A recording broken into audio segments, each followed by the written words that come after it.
বাংলাদেশের অন্তর্বর্তীকালীন সরকারের প্রধান উপদেষ্টা মোহাম্মদ ইউনূসের সরকারের শাসনকালে হিন্দুদের ওপর মৌলবাদী তাণ্ডবে উত্তাল হয়ে রয়েছে বাংলাদেশ। আক্রান্ত সাংবাদিক, সংবাদ মাধ্যমের অফিস, সংস্কৃতি কর্মী সহ সুস্থ সংস্কৃতি পর্যন্ত। বাংলাদেশে মৌলবাদীদের দ্বারা এইসব নক্কারজনক কর্মের প্রতিবাদে সোমবার বিকেলে ত্রিপুরার সিপাহীজলা জেলা চরিলাম বাজারে হিন্দু জাগরণ মঞ্চের উদ্যোগে অনুষ্ঠিত হয় এক বিক্ষোভ মিছিল। বিক্ষোভ মিছিল শেষে চরিলাম বাজার স্ট্যান্ডে বাংলাদেশ সরকারের প্রধান উপদেষ্টা ডক্টর মোহাম্মদ ইউনূসের কুশপুত্তলিকায় লাগানো ছবিতে প্রথমে জুতো পেটা করা হয়, তারপর পেট্রোল ঢেলে আগুন দিয়ে পোড়ানো হয়। জয় শ্রীরাম ধ্বনি দিতে দিতে পুরনো হয় মোহাম্মদ ইউনূসের কুশপুত্তলিকা।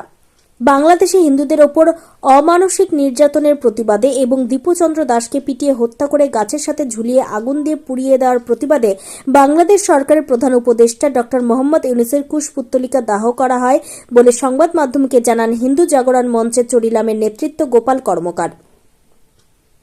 ত্রিপুরা থেকে জীবন সাহার সাথে বিক্রম কর্মকারের রিপোর্ট, ক্রাইম প্রেস বেঙ্গল নিউজ।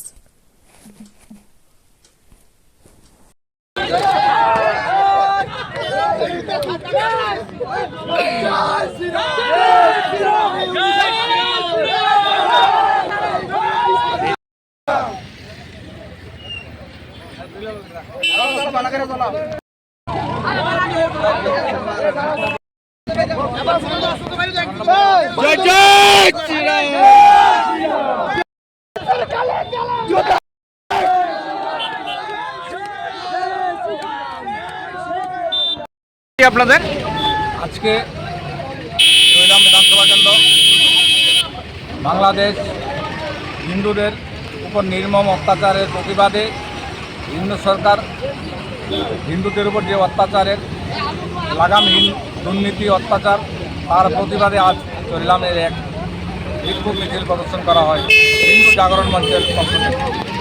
তাই আজকে